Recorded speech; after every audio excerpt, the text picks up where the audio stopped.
Good afternoon and welcome to this afternoon's webinar, Where Does Epilepsy Come From? Hosted by the Epilepsy Foundation of New Jersey in partnership with CNNH, the Center for Neurological and Neurodevelopmental Health. Today's webinar will be presented by Dr. Mark Mintz of CNNH, and I'd like to give a brief intro and bio on Dr. Mintz before he begins. Please hold all questions till the end.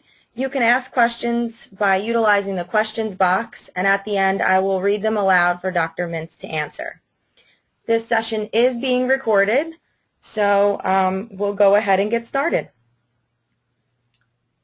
Dr. Mark Mintz is President, CEO, and founder of the Center for Neurological and Neurodevelopmental Health, the CNNH, and the Clinical Research Center of New Jersey, and co-founder of NeuroAbilities, a 501c3 public charity. Dr. Mintz is quadruple board certified in neurology with special qualification in child neurology, neurodevelopmental disabilities, epilepsy, and pediatrics. Dr. Mintz is on the faculty of Rutgers, New Jersey Medical School and has been on the faculties of University of Pennsylvania School of Medicine and Rutgers Robert Wood Johnson Medical School at Camden. Dr. Mintz is widely published in the medical literature and has been an invited lecturer at a number of national and international conferences. He functioned as the principal investigator on a variety of clinical drug trials and other research studies, have been the protocol neurologist for a number of national pediatric AIDS clinical trials, and has participated on an array of committees, task forces, and research projects of National Institutes of Health and the New Jersey Governor's Office. Additionally, Dr. Mintz has served in the National Health Services Corps of the United States Public Health Service and has volunteered for medical relief missions in Romania and Russia. Thank you, Dr. Mintz, and you may begin. Okay, thank you very much. Please type in if you have any trouble hearing this presentation. We're going to talk today about where epilepsy comes from. And here are some disclosures. Nothing directly related to the talk, but I have some other disclosures to provide here. So, as the audience is probably quite familiar with, epilepsy is a major concern in this country. There's probably at this point, over 3 million Americans that have epilepsy. This is from 2008, 2.7 million individuals that were estimated to have epilepsy. It's about 1 in 100 adults that comes out to. It creates a tremendous burden to society, if you will, both obviously ethically and morally, but also from a financial standpoint, as it's not as well addressed as it should be. Epilepsy can be a disabling condition, not just from the seizures themselves, but the overall effects on quality of life. Issues with vocational restrictions, limitations on normal activities, particularly driving, and various other increases in health risks that occur in people with epilepsy at a higher rate, such as smoking and physical inactivity. Very often, epilepsy begins in pediatric age ranges, young children and adolescent years. The highest incidence of a first seizure, as you can see here, does occur under 20 years of age. But epilepsy, by and large, is a chronic condition that then extend into the adult years. So anything that starts in the pediatric years with epilepsy, for the most part, will extend into the adult years. So it is a chronic lifespan disorder in most people. The outcome in children is much different. The approach of children is much different. You can't just say that children are small adults. So there are some unique aspects of both the diagnosis and treatment of epilepsy in the pediatric age range. But there's enormous impact, just like in the adults, in children as well, in terms of their educational needs, social needs, impact on their medical care, and overall economics, both of the patient, but in particular in pediatrics, it affects the family as well. So as most of the audience also knows, epilepsy can sometimes be a little bit elusive in its diagnosis. It tends to be a broad diagnosis of recurrent seizures or events, if you will. These can be provoked or unprovoked. The definition of epilepsy really pertains more towards unprovoked events. The seizures themselves are a clinical manifestation of a synchronous electrical discharge of the brain that recruits a population of neurons or brain cells and then that leads to different manifestations. Now, the manifestations of an individual seizure will depend by and large where this electrical activity arises from and localizes in the brain. So if there's something that arises in the occipital lobes or the back of the brain, which controls by and large vision, you might have some visual changes. If it's something in the frontal lobe that's involving motor functioning of an arm or a leg, you might see some changes or movements in that arm or leg. So there's a lot of manifestations of seizures themselves. So there's different types of seizures, and then the way these seizures come together create different types of epilepsy syndromes. But one of the issues, I think, is that because there's a diversity of causes of epilepsy, a lot of these causes are also leading to other manifestations. And I think more and more we're starting to consider epilepsy as a spectrum disorder, and we'll get into that in a little bit more detail, that there may be aspects of epilepsy or impairments of epilepsy that occur either prior to the onset of seizures or separate from the seizures themselves.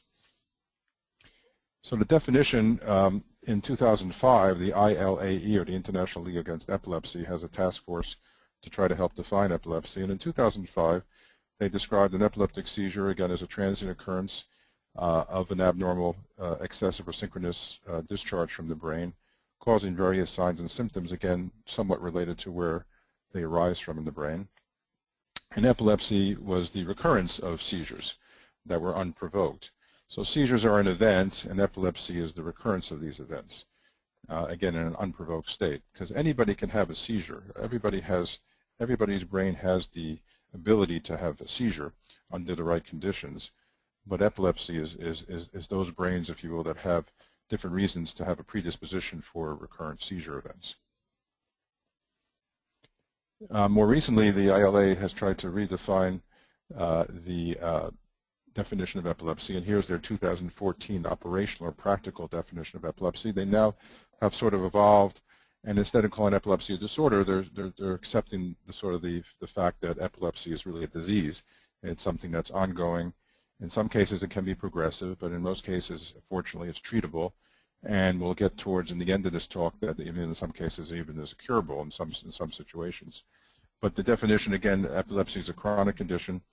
Recurrent seizures, again, 2 unprovoked seizures more than 24 hours apart, because if you had just had 2 seizures a couple hours apart, that might be the same event. Or reflex seizures, and I'll talk about what a reflex seizure is as well. Or they added these new sort of approach that you could only have 1 seizure, but if you have a very high risk of a recurrence, maybe based upon electroencephalographic or EEG results or some other genetic predisposition or familial history that suggests that you might be at higher risk for another seizure, you could still diagnose epilepsy. And there's other sort of epilepsy syndromes, that is clusters of symptoms and signs, maybe a certain age group, a certain type of seizure, other aspects to causes of that seizure that create a cluster of similar symptoms and signs that define a syndrome. And if you fit into that syndrome, then again you could diagnose epilepsy.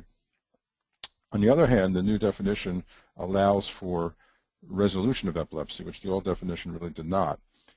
When can you consider epilepsy no longer to be relevant for an individual?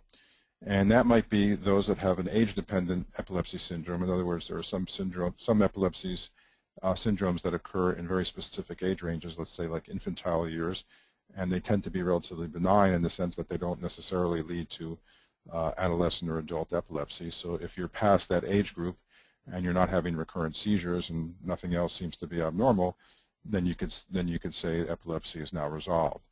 And then the other area is those who have had recurrent seizures or diagnosis of epilepsy who have been seizure-free for 10 years, and at least 5 of those years have been without using anti-seizure medications.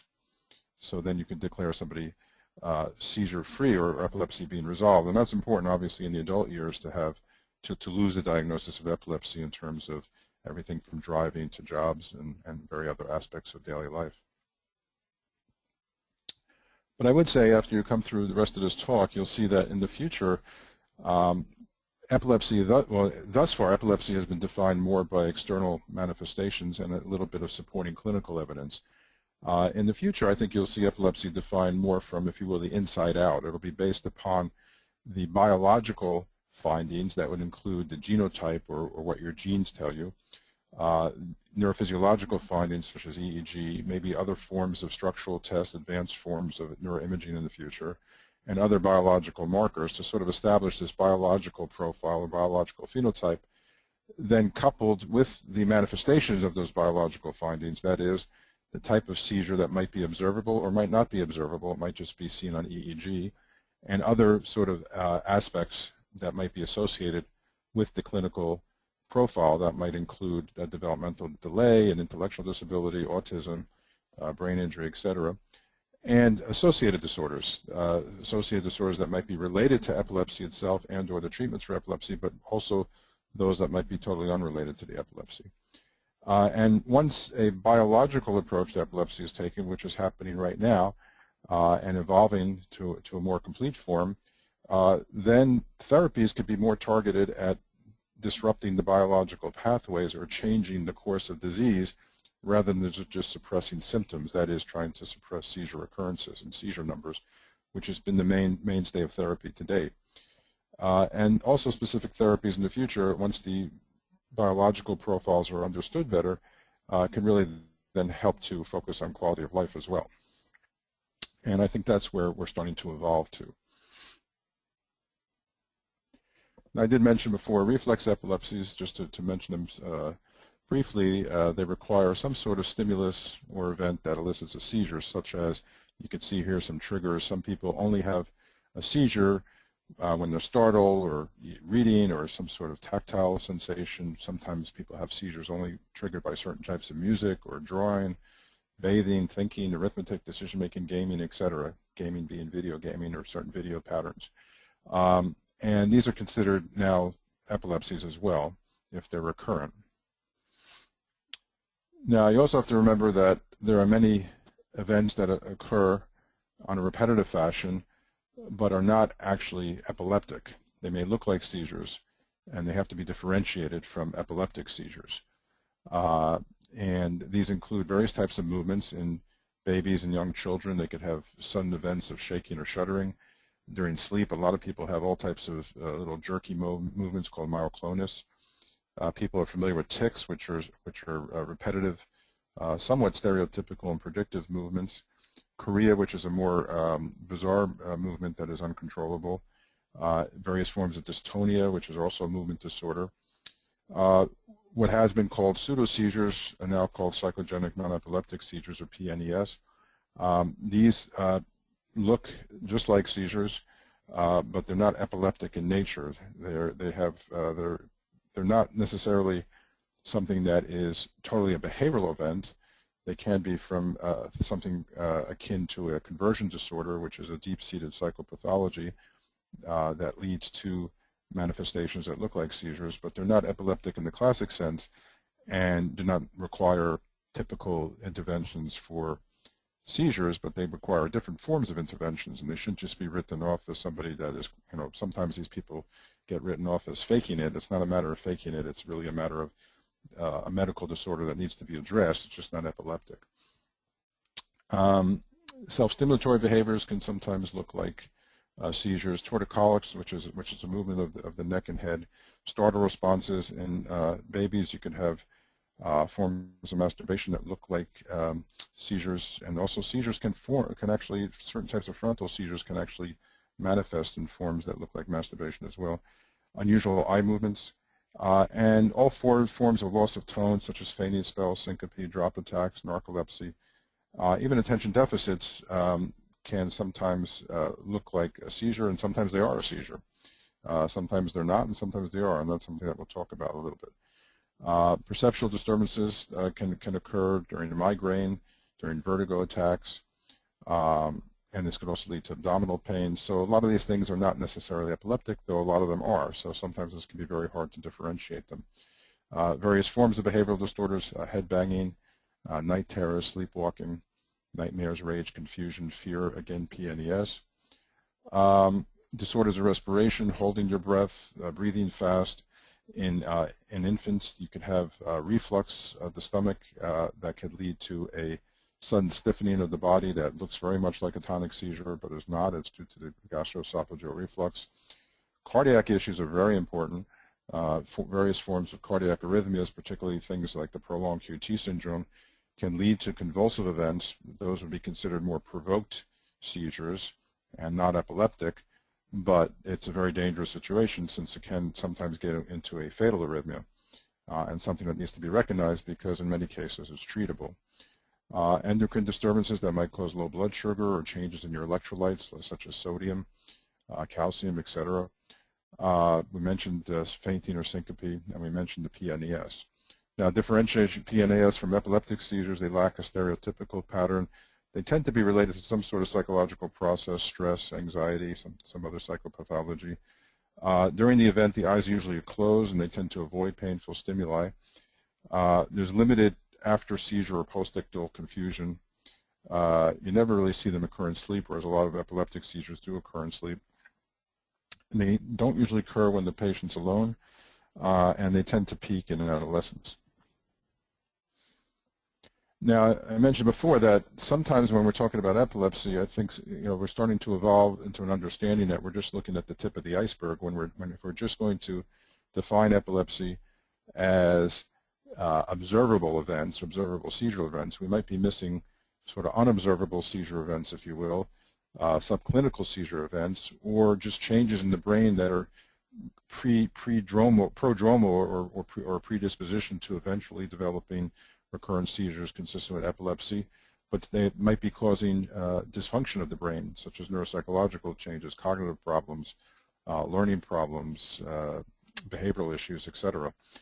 So we need to understand that you can observe seizures, but also there may be other ways to assess for changes in the brain that may be causing dysfunction and may be either related to seizures or prodromal to seizures, to observable seizures, such as looking at an EEG or a brainwave test that might have significant patterns for a risk for seizures or a risk for other neuropsychological problems. And we'll take a look at some examples of that in a moment. So the conventional wisdom has been so far just to suppress and reduce the number of seizures. That has bubbled up all the way to the Food and Drug Administration, or FDA, which approves drugs for the treatment of epilepsy. And they tend to approve seizure medications based upon reducing seizure numbers by 50% in most trials. There are some exceptions to that. And it has to be shown to be something better than placebo. Now, that's not a bad strategy, but for someone who has intractable epilepsy, somebody who's having 100 seizures a day, reducing it to 50 seizures a day is definitely progress, but in terms of quality of life, it might not have much impact. So we need to look at other strategies of seizure treatment. And in those that are having very infrequent seizures, but might be having other problems that are associated with seizures, such as neuropsychological and cognitive problems and impairments, that also might not be the best approach. That because they would be having pretty good seizure control, but still having a lot of problems navigating life. So we really need to reassess a lot of the strategies for not just diagnosing what we call epilepsy, but also how we treat it. Now, the ILAE previously in the older version defined epilepsy as occurring from 3 sources. One would be symptomatic or a known cause of epilepsy, such as brain injury or some sort of disease process. Cryptogenic, where nothing on exam or testing tends to suggest anything. You could just identify that there's recurrent seizures, but you can't really tell where the etiology is. But the suggestion is that something is going on that you just can't put your finger on. So somebody who has maybe some developmental issues. And then idiopathic, where somebody who looks relatively normal from a cognitive and clinically neurological aspect and developmental aspect, but are having seizures, and we call it idiopathic. But the revised version recognizes that these terms really don't make as much sense because we have more and more knowledge about what causes seizures and where they come from. And in particular, the majority are coming from either identifiable genetic causes, structural changes in the brain, or metabolic changes that are affecting either the brain intrinsically or externally. Still, they gave a category of unknown, and that unknown category, I think, will just be reduced, if you will, as we understand more about genetics and structural changes in the brain and metabolic processes that affect the brain and generate seizures. And we may also uncover other sources as well. So the causes of epilepsy, if you're talking about structural and metabolic causes, the brain might not develop fully due to a number of causes. Often those are also genetic as well, but sometimes they can be environmental. And you can see some of them listed here, what's called dysplasia, which is a very common congenital or something you're born with, congenital meaning something you're born with, source of seizures. Cortical dysplasia you might have heard of. Heterotopia, which is a cluster of brain cells or neurons that don't migrate exactly to where they should be. Lissencephaly, which is a malformation of the neuronal layers.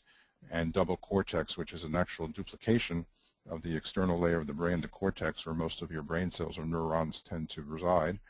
Neurocutaneous syndromes you may have heard of, like tuberous sclerosis, is a very common.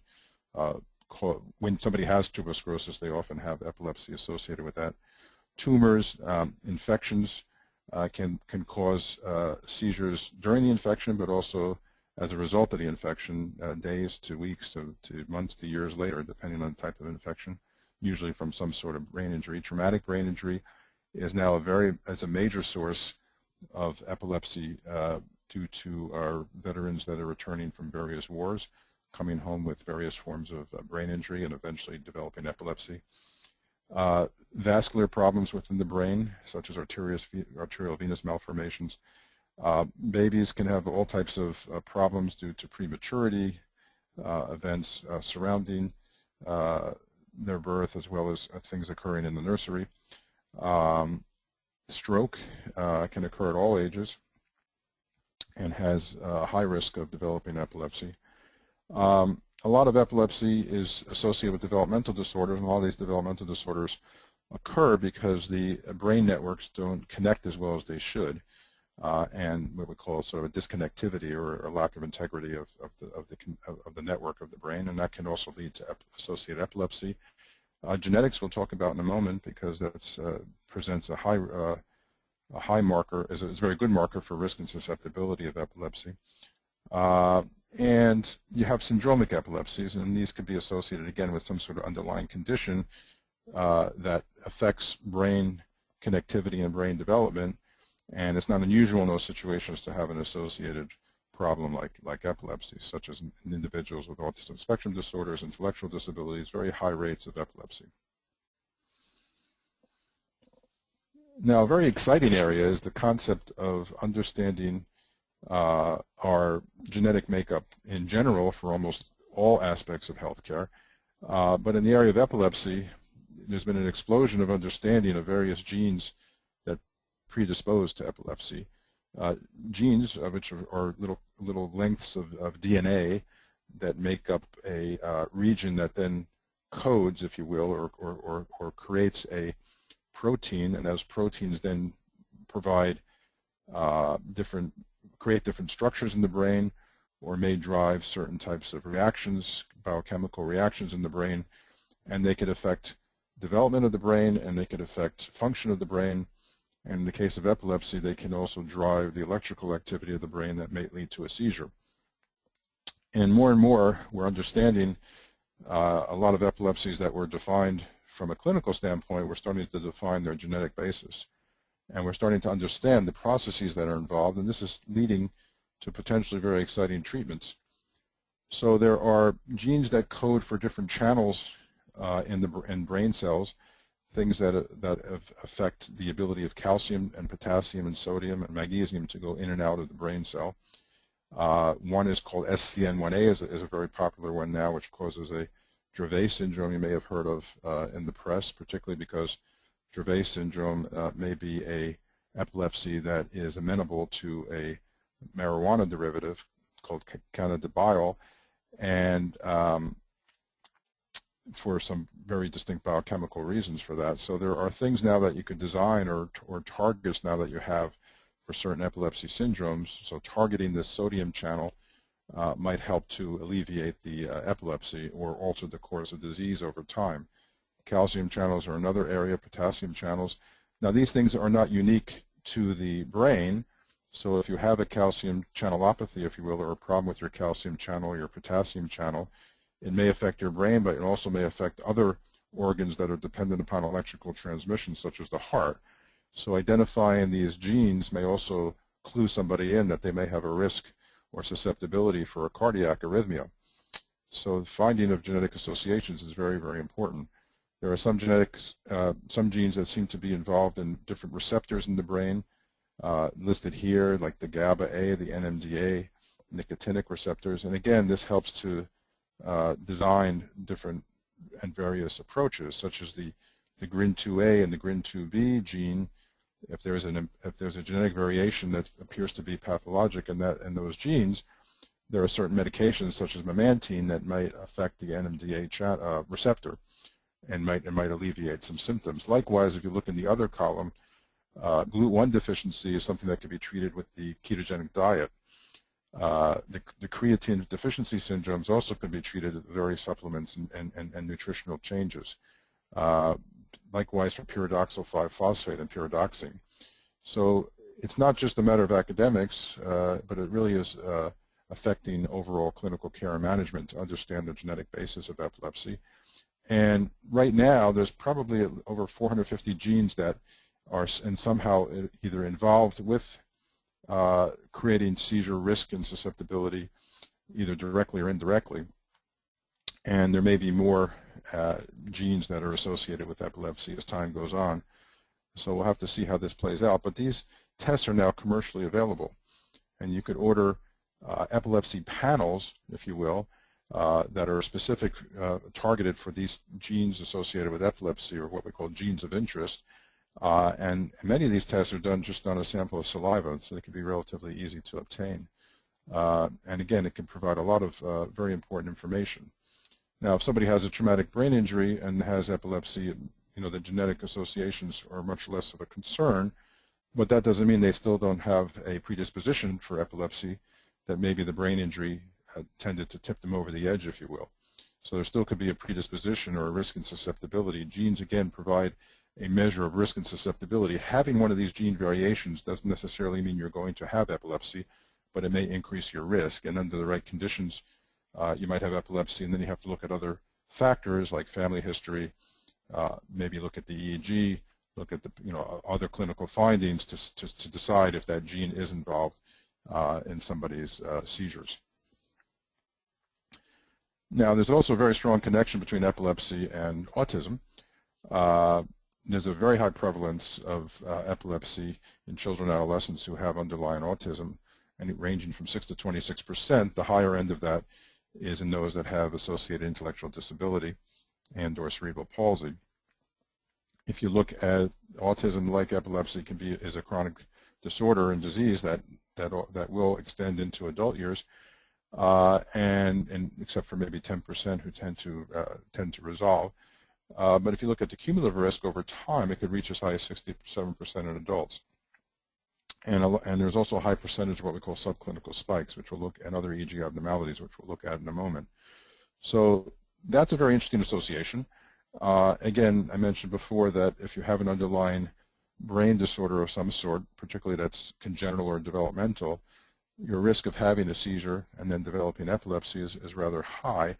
So it's not an unusual association, but it also gives a lot of clues towards common mechanisms that create. So whatever is causing or contributing to autism may also be causing and contributing to epilepsy on a biological basis. So understanding these disorders can lead to a common understanding of biological causes and contributors and lead to refined and better treatments.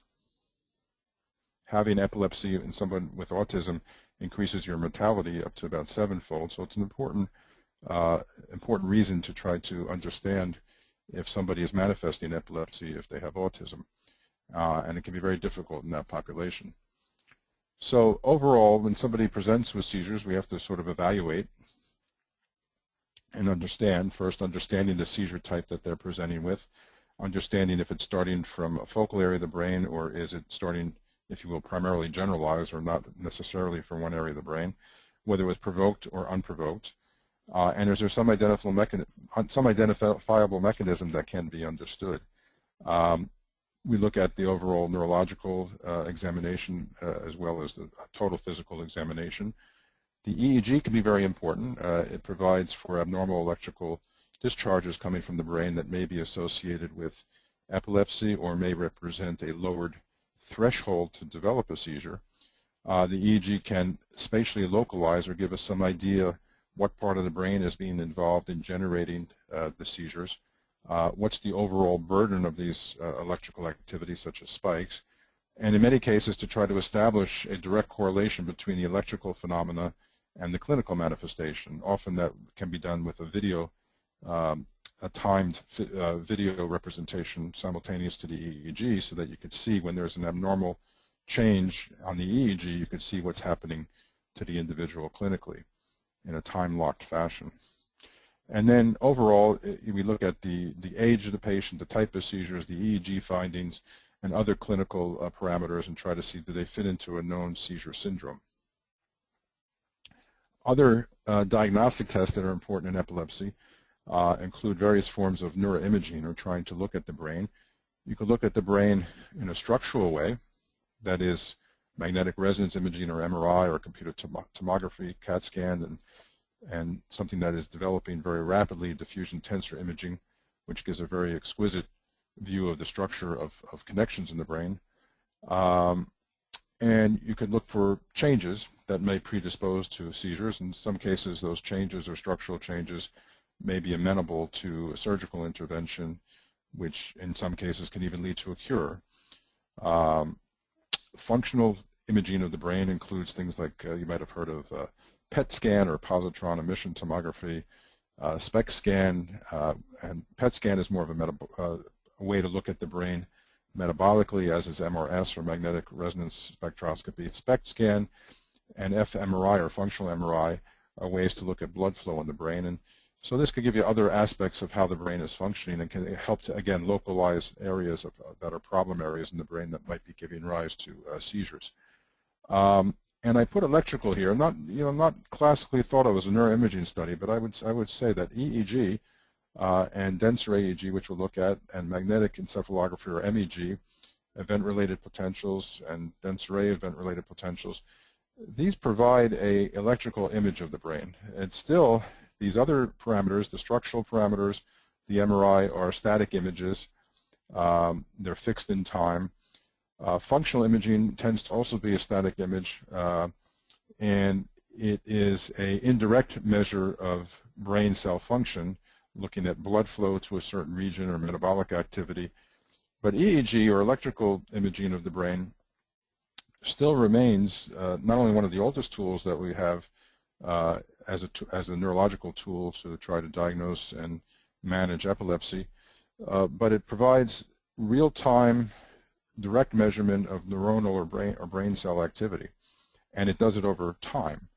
So you can do it for as long as you need to. So it's still a very, very important diagnostic tool, and it does provide a form of an image of the brain, a very important functional image of the brain. Other diagnostic tests that are important include electrocardiogram. Again, we talked about various cardiac causes of seizures, and again, this can be very, very important, because to just have someone present with seizures and just say, well, I think it's seizures or I think it's epilepsy, and not think about other types of causes of that seizure can lead to very bad outcomes and sometimes fatal outcomes if you were to miss a cardiac problem. We talked about genetics.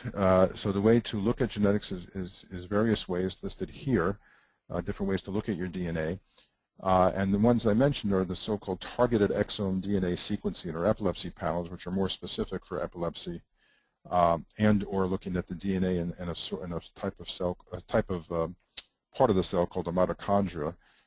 There's about 50 genes in the mitochondria, and they can sequence those genes as well. And those types of genes tend to be highly involved with epilepsy. And it's probably going to be the genetic test of choice right now. Whole exome sequencing looks at all your known genes. So targeted exome sequencing looks at genes of interest.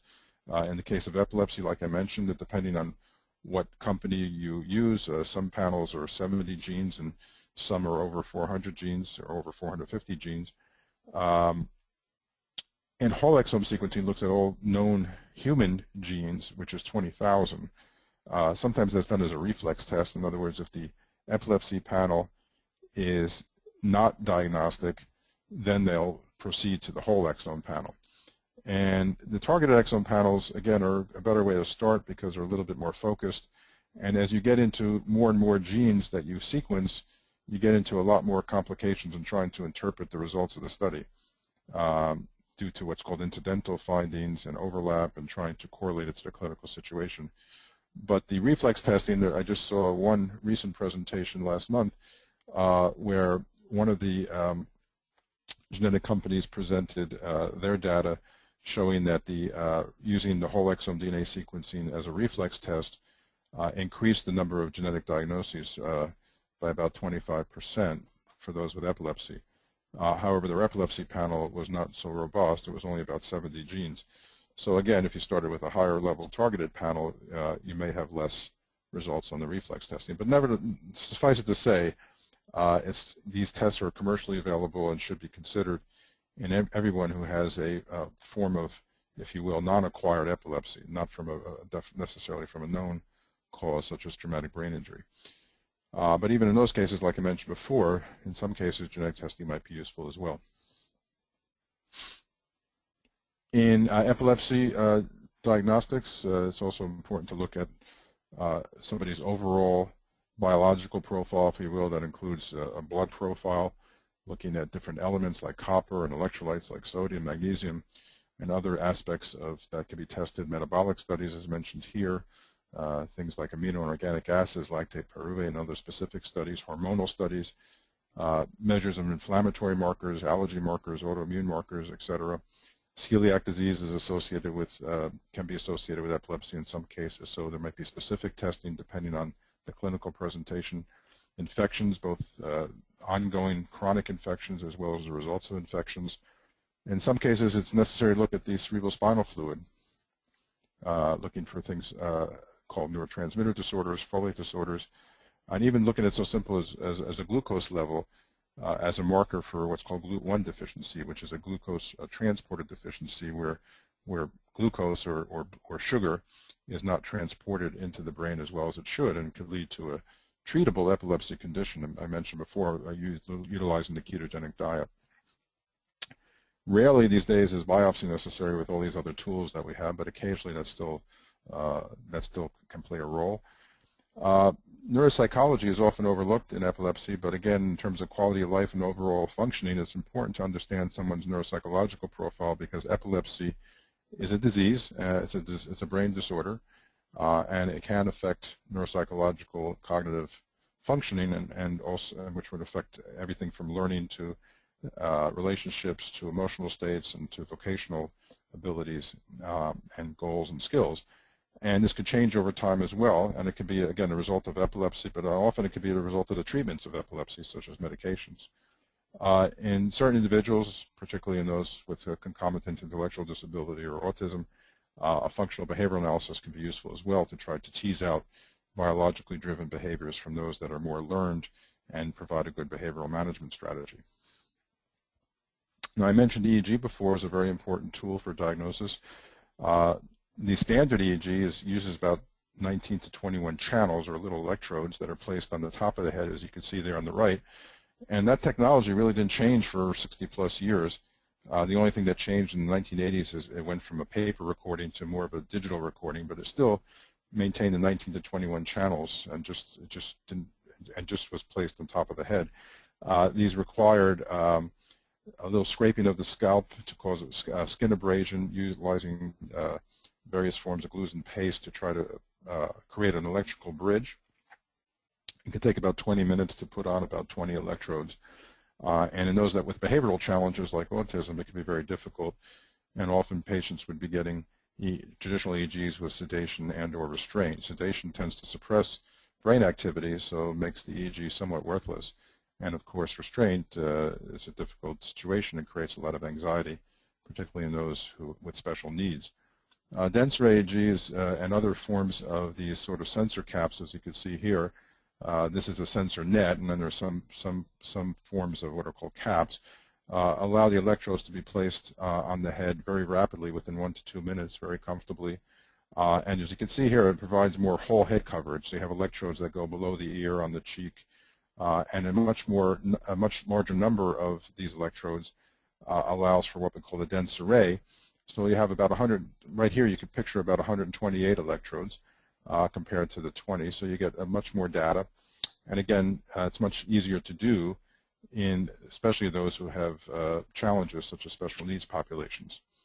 By adding this whole head coverage, you get what's called dipole modeling, and that allows you to actually, in a way, visualize or spatially localize electrical sources that are more deep in the brain that can't be seen at the surface. These are the 128 electrodes sort of flattened out, as if you're looking at the top of the head, and the nose is in the top of the page here, the back of the head on the bottom, and then you have the right ear to the right and the left ear to the left.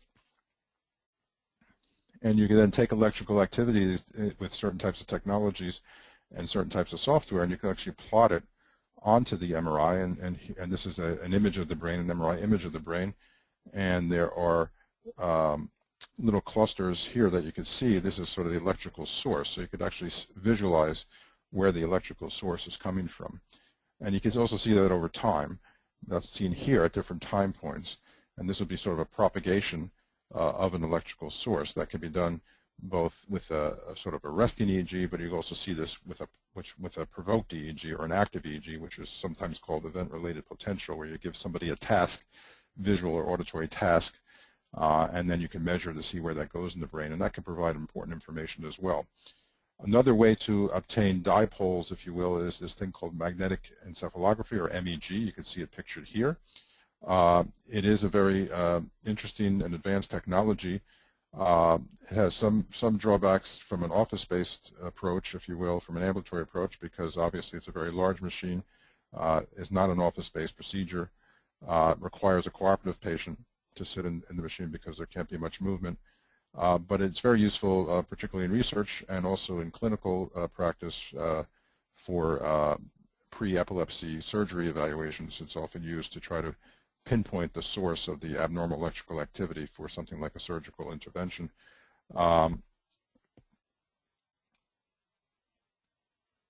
So I'll quickly run through some examples so you can see how this all makes sense. Here's an 18-year-old female who had autism and epilepsy. Could never get an EEG because of her behaviors. We saw this patient, and some of the management questions was, was there a need for anti-epileptic drugs? This is an 18-year-old, has been on drugs for a long time.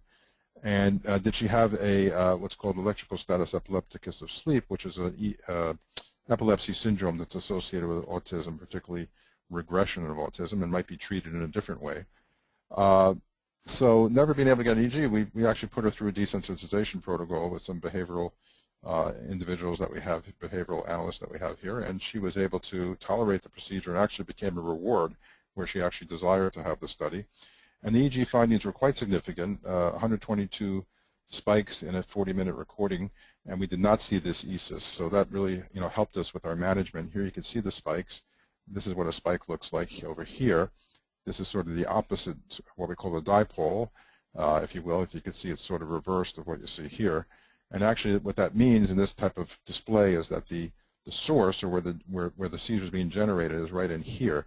This is the left side, this is the right side, this is the top of the head.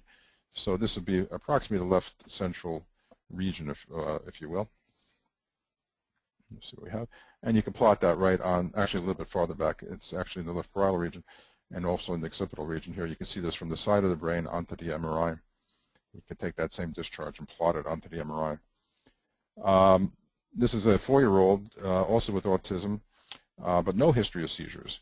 Again, I said there's a high incidence of seizures and electrical changes in this population, and sometimes they might be having seizures, but because of their autistic behaviors, if you will, it might not be noticed, and it might be overlooked. So in this case, the EEG was very valuable to understand that she was having a lot of abnormal discharges. Here, 83 right and 101 left spikes, and again, this has occurred in the 40-minute recording.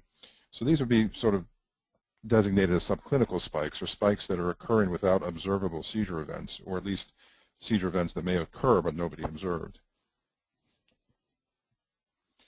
Here you can see them here. There's the right, this is called the spike here. This is the opposite, so the source was right here. This is just from the left side, so she had more than one source, one from the right, one from the left.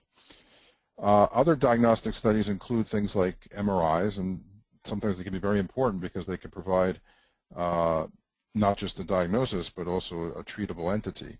So in this individual with gelastic seizures are uncontrollable laughing spells that don't have any association with what's occurring in the environment at the time. They can be, and also other features that, such as precocious puberty or early puberty, might suggest a lesion in the hypothalamus, which is near the pituitary gland, and that's right here.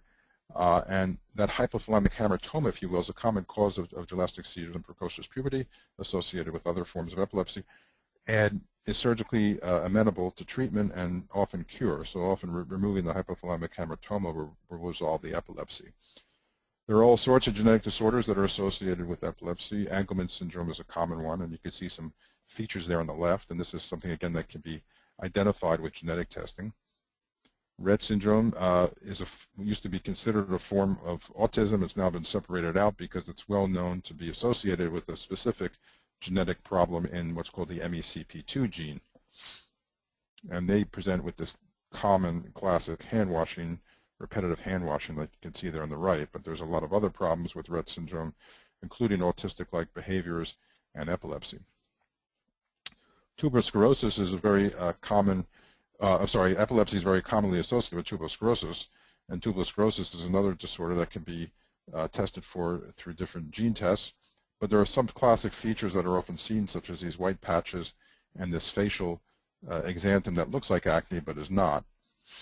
And they have a lot of other problems within the body involving the heart, eyes, lungs, and as well as the brain. And so it's important to identify tuberous sclerosis because there are a lot of associated problems that are treatable, particularly if you know about them in advance and you could do some surveillance. Here's another example of a 6-year-old with severe autism, a history of events that were concerned for seizures but had a conventional EEG read as normal, but during that EEG was known to be behaviorally difficult. Again, this concept that sometimes seizures can be difficult to identify in autism, but also obtaining tests like an EEG can be difficult if it's a very traumatic test. So we did another desensitization protocol using music therapy in this situation, got good compliance, and we saw a lot of spikes and slow waves on the EEG, so that initial normal EEG either was just covered with too much artifact from movement and couldn't be interpreted well, or it could just be a timing episode that we measured the EEG at a time when spikes were occurring. But nevertheless, that changed management because now we could see the spikes, we could see them here on the MRI, and we could start this patient on a medication to try to suppress the spikes, in this case Keppra. We achieved complete spike suppression on a follow-up EEG, and her communication and social awareness improved pretty significantly.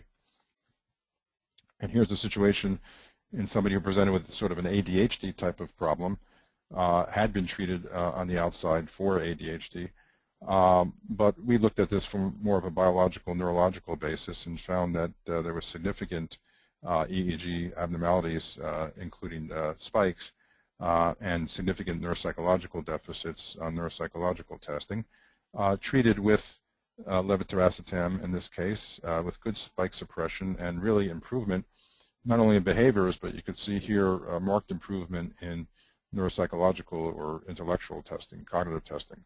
You can see the improvement here in various subtests. The full-scale IQ went from 78 to 90, and that was after 1 year. In that particular patient, you can see the red line is when the medication was started, and you can see the spike burden, if you will, the number of spikes per hour, and you can see how they dropped pretty dramatically associated with improvements. Again, this is a patient that had no suspicion of seizures, was having no clinical manifestations of seizures, so what we call, if you will, unexpected spikes. Here you can see the spike being pointed out here. This is what it looks like on the dense array, and this is another form. That blue area is sort of the spike area, and on the MRI. So this concept of unexpected subclinical spikes, I think, is an important aspect of what we talked about earlier in terms of the epilepsy spectrum, or that observable seizures may only be the tip of the iceberg in the dysfunction of the brain that can occur through abnormal electrical activity or through other sort of genetic changes or predispositions. So we looked at our population. We're going to present this. Actually, it was accepted for presentation at the American Epilepsy Society meeting, which is occurring on December 7th. And in those who presented with, again, these are people who did not have known or observable seizure events. Of course, we do EEGs on people with known seizure events or suspicious seizure events, but in those without any suspicion of seizures, such as ADHD and learning disorders, 14% had an abnormal EEG. In other sort of psychiatric disorders, 19% had an abnormal, again, these were dense array EEGs, 28% with autism and 14% with developmental delays. We had 99 patients who had identifiable spikes. Not all abnormalities are spikes. In those that had subclinical identification of spikes, there was a spike burden, as you see here, in terms of spikes per minute. That's an average, of course. 26 of them had multifocal spikes, or spikes that occurred in more than one area of the brain. This led to 50 MRIs. In other words, when you have a focal spike discharge, that often can be a marker for structural changes in that region of the brain, so it will often lead to an indication to do a neuroimaging study such as an MRI. And of those 50, about 46% had abnormalities. So again, the EEG and finding of subclinical spikes was important in the way it affected clinical management. In terms of the diagnostic tests utilizing genetics, here you have a 25-year-old female for 10 years was suffering from intractable and progressively worsening seizures. Went to the emergency room multiple times, had a lot of intensive care admissions for status epilepticus or prolonged seizures, lots of drug trials, really became disabled. Had a lot of admissions for EEGs, including long-term video EEGs, and none of them were diagnostic, or none of them had significant abnormalities, and she was diagnosed as having psychogenic non-epileptic seizures. She found her way to us for an additional opinion. My colleague, Dr. Chatahambay, saw her and suspected a possible channelopathy. And again, there are genetic tests that can help to identify a channelopathy, which was done in this case, this targeted exome DNA sequencing. She had a genetic variation in the calcium channel CACNA1A, or the gene for the calcium channel. And that particular genetic variation has been reported to be associated with something called hemiplegic migraine and episodic ataxia, but hasn't been specifically related to an epilepsy type condition, if you will. But now we have a cause. It sort of ended her diagnostic journey, if you will. But more importantly, there are reports of benefit from Diamox, or acetazolamide, a rather inexpensive medication that is often used for blood pressure management by causing loss of fluid volume in the body. But it has other direct effects on the calcium channel. Dr. Chatahambay started the acetazolamide, and the patient became free of seizures, or these seizure-like episodes, if you will, whether you want to classify them as true seizures or just seizure-like episodes. And she's now driving and back in nursing school, so a dramatic recovery. And this is also going to be presented in a couple weeks at the American Epilepsy meetings. Now, again, one of the reasons to diagnose epilepsy is to understand the issues surrounding epilepsy, as we discussed, and the various potential targeted treatments that can occur, but also understanding that epilepsy untreated in particular, or somebody who's uneducated about epilepsy or unaware that they may have epilepsy, there's physical harm related to epilepsy, because seizures can cause loss or impairment of consciousness or loss or impairment of motor control. That could lead to traumatic problems, particularly if you're in water. Of course, you could drown. That includes not only lakes and swimming pools, but also bathtubs. So knowing that you have epilepsy and knowing that you have these risks, you could still do all those activities as long as they're monitored appropriately. Aspiration is a risk during a seizure. In other words, where you can aspirate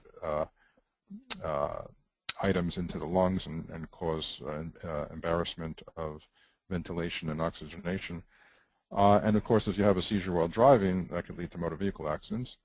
We mentioned cardiac effects that can cause seizures, but also seizures themselves can cause cardiac effects, particularly if there's some sort of cardiac predisposition. And any type of disease state of non-epilepsy nature can be exacerbated by epilepsy. Epilepsy is associated with cognitive and learning impairments, both from recurrent seizures as well as sometimes the effects of treatments, particularly certain types of medications. Behavioral disorders can be associated with epilepsy. In such situations, there's always this issue: is it just an association or a cause and effect relationship? Is it occurring because of the seizure or in between the seizures, such as psychosis? So you can have a psychotic situation that's associated with an abnormal electrical discharge of the brain, or people with epilepsy can have psychotic type events unrelated to the electrical discharge. And you can even have what's called forced normalization leading to psychosis. That is, when you treat seizures successfully and suppress the electrical activity, sometimes that can allow a predisposed psychotic condition to emerge. And again, medications can cause all kinds of behavioral changes. We mentioned during a seizure there could be accidents. Suicide occurs, unfortunately, at a higher rate in people with epilepsy compared to the general population. Again, from unrecognized associated issues that might be affecting psychiatric function. Again, treatment-related issues. The underlying disease itself, or symptomatic epilepsy, can cause all types of problems with injury. A prolonged seizure or status epilepticus is associated with higher mortality rates. Cardiac events we mentioned, and systemic infections. Usually if you were aspirate, that could lead to a pneumonia, and then that could lead to a life-threatening situation. So inadequate medical treatment for epilepsy, greatly increases a person's risk for more seizures, disability, injuries sustained both during the seizure as well as possibly even related to the seizure or after the seizure, and in rare cases, unfortunately, death. Fortunately, it's a relatively rare event, but people need to be aware of the item called sudden unexpected, or the entity sudden unexpected death in epilepsy patients, or SUDEP. These are sudden witnessed or unwitnessed events that lead to death. They're unexpected, they're non-traumatic, and not associated with drowning. So understanding that risk is important. So families or caregivers are trained in basic life support. Unfortunately, it's rarely discussed. A lot of surveys have shown that even neurologists tend not to mention this entity with individuals with newly diagnosed epilepsy. Lifestyle changes can reduce your risk, avoiding alcohol and drugs and other high-risk situations. There was some concern over the years of certain associated medications, such as medications used for depression and anxiety that are often used in this population, SSRIs, or selective serotonin reuptake inhibitors, as being associated with higher instances of SUDEP. But then again, other studies have shown that use of these type of medications for anxiety were higher in the non-SUDEP group, so it's not quite clear. So there's no direct recommendation or concern about those medications at present. But overall, the best prevention for SUDEP is adequate seizure control. This occurs when monotherapy or one drug therapy when possible. It's not always possible. Seizure surgery, particularly if it's, if you will, curative of epilepsy in some situations, could obviously prevent future SUDEP. Controlling seizures overall is important, but particularly those that occur at night. Making sure that somebody is compliant with anti-epileptic drug medication when that's indicated will improve the chance of having less seizures and therefore reduce the risk of SUDEP. Nighttime supervision is a controversial one about whether someone with epilepsy should share a room or have listening devices. There has been some concern about an increased risk when sleeping in the prone position or sleeping on your stomach compared to other forms due to the risk of if you had a seizure, you might have impairment of respiration or oxygenation because if your head was in a pillow or something like that. In those that can't cooperate with sleeping on their side or their back, some people have recommended even putting a tennis ball in the abdomen to sort of subconsciously avoid sleeping on your stomach. And whether to use cardiorespiratory monitors and pulse oxygenation is quite difficult decision to make because there's so many false alarms. There was a task force on this in 2009, and all these different preventative measures to try to detect seizures. There was insufficient evidence at this time to recommend anything specific.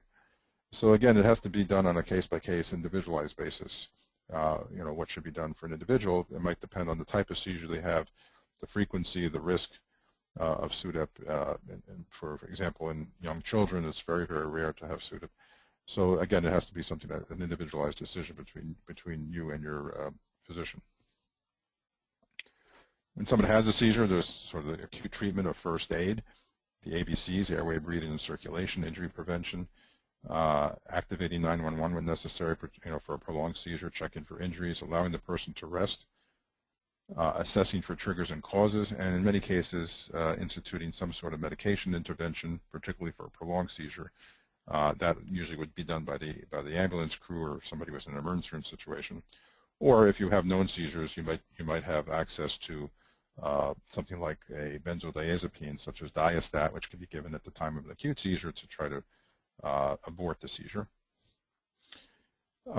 Thereafter, when somebody has the identification of epilepsy, you have to decide on a long-term treatment regimen and weigh the risk of the treatment versus the benefits.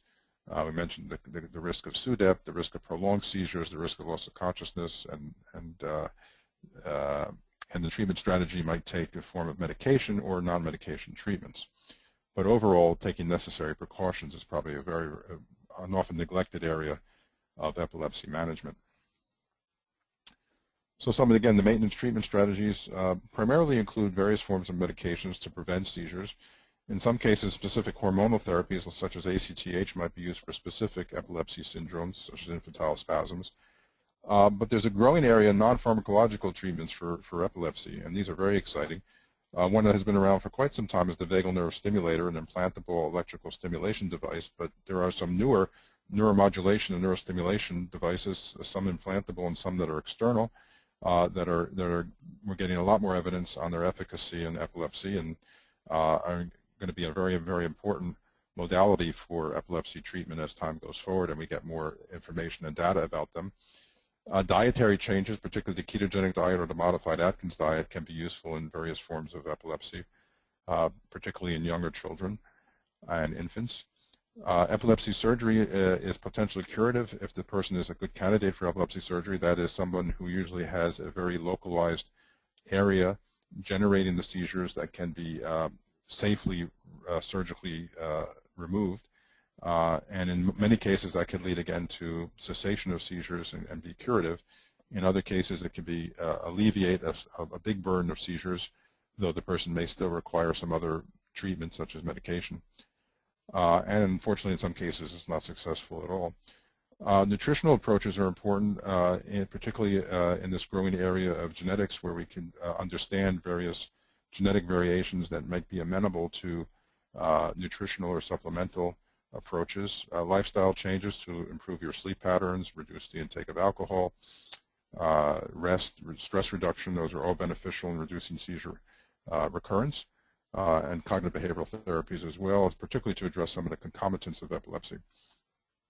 And an exciting area, though still in its infancy, is the concept of prevention of epileptogenesis, or prevention of whatever process is occurring that leads to seizure generation and epilepsy. And again, as we understand more about the genetics and biological causes and contributors to epilepsy, this will be an area that will be targeted a lot more. If someone chooses to take a medication approach, there should be good baseline testing. There are certain genetics that are involved in this as well that may indicate a risk for certain medications, such as the HLA-B1502 genotype or HLA type, increases the risk of allergic reaction to carbamazepine or Tegretol, as well as some related medications. When starting a medication, it's always good to start at a lower dose and work it up slowly, ensuring that there's an adequate dose, but usually trying to target a minimally effective dose rather than trying to overdose right away. Sometimes you have to be patient with certain medications as they don't take effect right away. Compliance is very important because obviously if you're not taking the medication, it's not going to work. But side effects may limit compliance, and if that's occurring, then you need to consider other options or other medications. And if a medication is not working, you need to go back to the drawing board, if you will, and make sure you have the right diagnosis or the right seizure type or the right medication, and see how you might want to alter management to get a better therapeutic outcome. Unfortunately, with medications, they often have side effects, and that could limit their use, and some of the common side effects are listed here.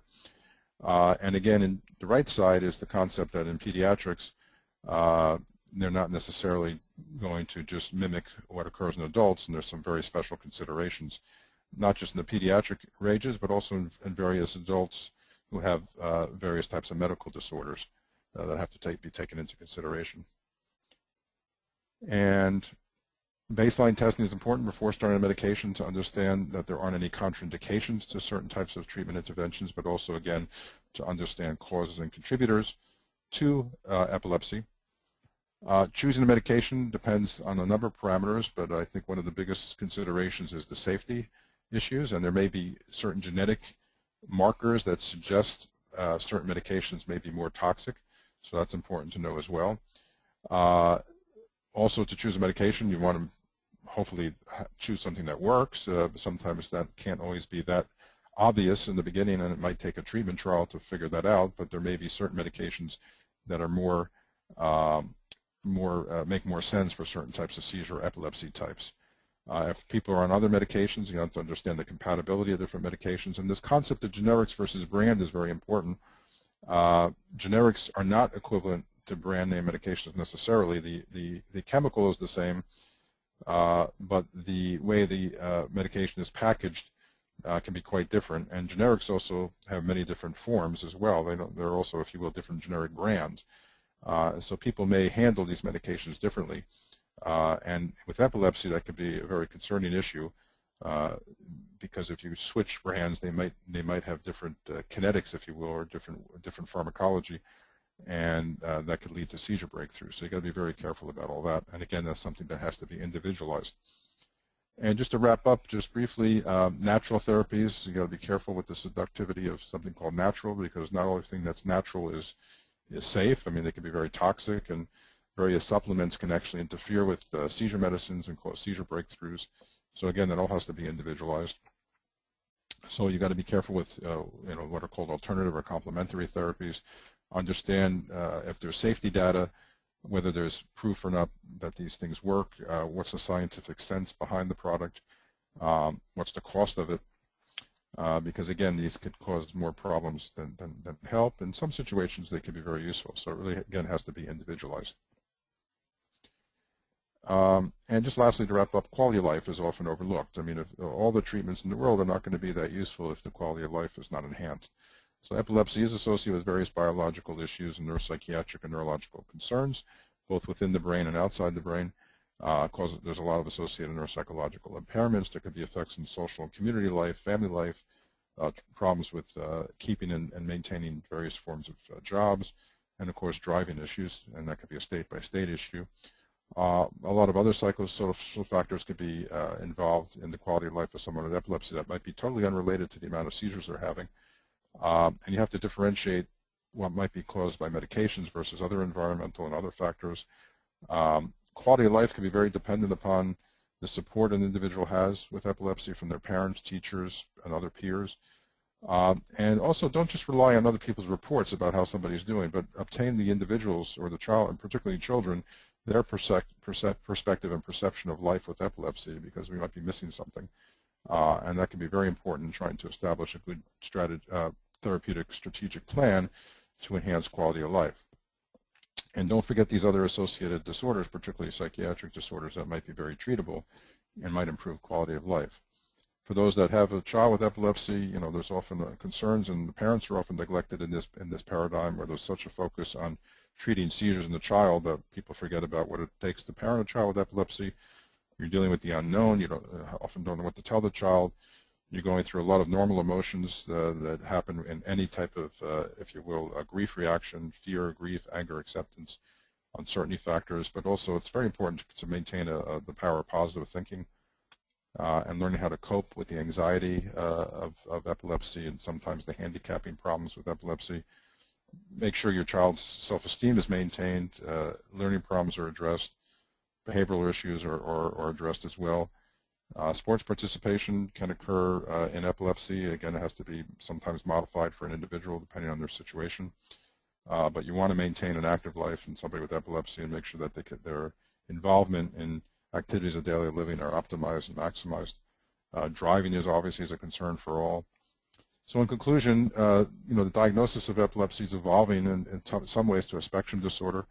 Often there can be impairments prior to actually seeing seizures, and that can be sometimes identified through electrical evaluations and genetic testing and other forms of testing. The diagnostics for epilepsy are improving. A lot more patient-friendly technologies. The availability of gene testing is just exploding. So we're entering a new age of epilepsy diagnosis and therapy, particularly therapy. Cure is now possible. Seizure-free is much more attainable. And quality of life doesn't have to be compromised. So thank you very much for your attention. If there's any questions, we'll open it up to questions. Thank you so much, Dr. Mintz. That was a great presentation. We do have some questions. A lot of people are asking, can they print this presentation? So I think that both Epilepsy Foundation of New Jersey as well as CNNH will be posting this recorded webinar on our website at some point, but sure, we can certainly email you a copy of the presentation if Dr. Mintz would be willing to share it with us. Yes, I'll talk to you about that, yes. We'll okay, all right, wonderful. And we have the contact information on all registered participants. The first question is, are there recommendations for someone who had a seizure while hospitalized with no prior history, so severe that it caused respiratory distress, coded, but nothing since, when the EEG previously normal shows now epileptic form activity? Well, I mean, if there's I'm getting some feedback there, okay. If someone had a seizure and then has an abnormal EEG, again, as we discussed in the beginning, you can diagnose epilepsy in that situation if there is a strong suspicion or high risk of a seizure occurrence. The arbitrary cutoff is 60%. So that has to be a clinical decision. But that would be highly suspicious if someone had a very, very severe seizure and now has developed a abnormal EEG. That would be two things. A, there's a high risk of recurrence, so that might be someone I would strongly consider for treatment, that is, trying to prevent further seizures through medications or other means. And also to look for some sort of progressive process in the brain, particularly if there was a normal EEG in the beginning and now an abnormal one that looks more seizure-like. That suggests there might be something progressing within the brain, maybe some sort of structural lesion or some sort of metabolic process or something that's changing over time. Okay. All right. Thank you. The second question is, can lack of sleep and stress cause seizures? Is ADHD a root cause of seizures? So it got cut off in the second part about ADHD, but the first part, yes, lack of sleep is a major cause of seizures in someone who has known epilepsy, and even people who don't have a predisposition for epilepsy under the right conditions, if they become excessively sleep deprived and other types of provoking situations, you can have a seizure. I mentioned early on that everybody's brain has the ability to have a seizure under the right conditions.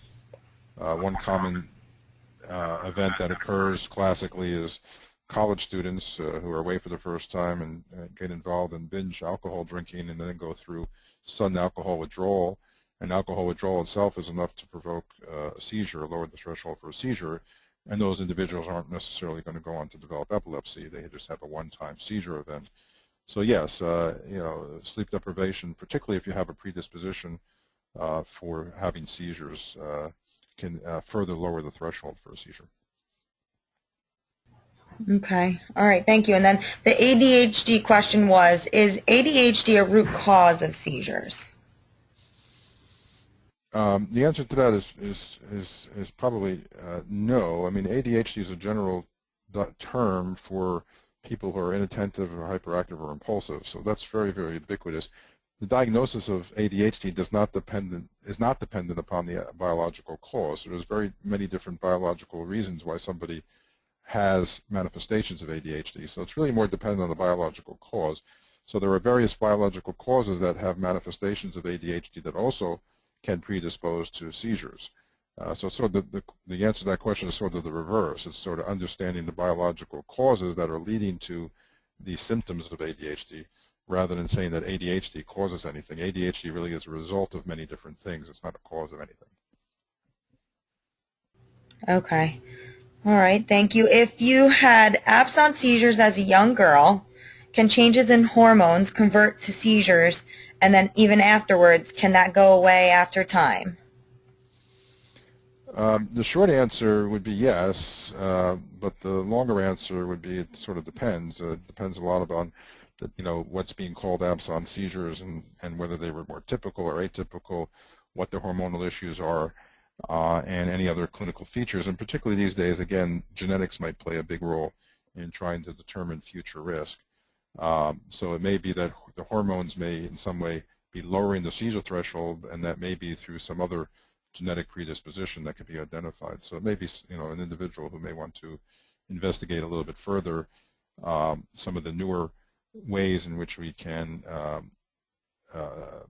identify risks and susceptibilities for epilepsy and therefore just decide about future risk. Okay. Can you talk about how metabolic disorders lead to protein accumulation in the brain and bring about seizures?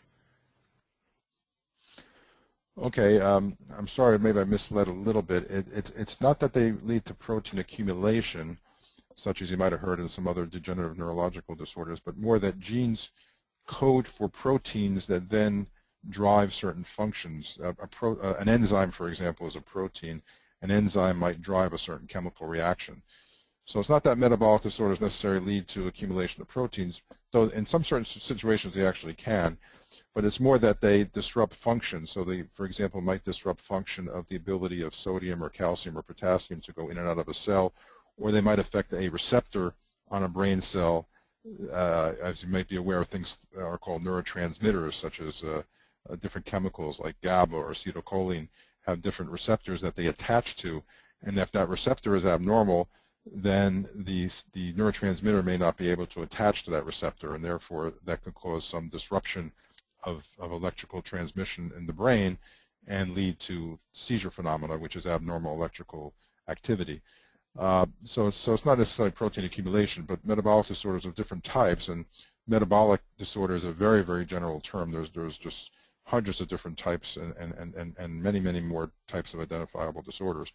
So it really depends on what we're talking about, but there's different processes in the brain that get disrupted by metabolic disorders, and particularly those that have a genetic predisposition, and that could lead to a seizure.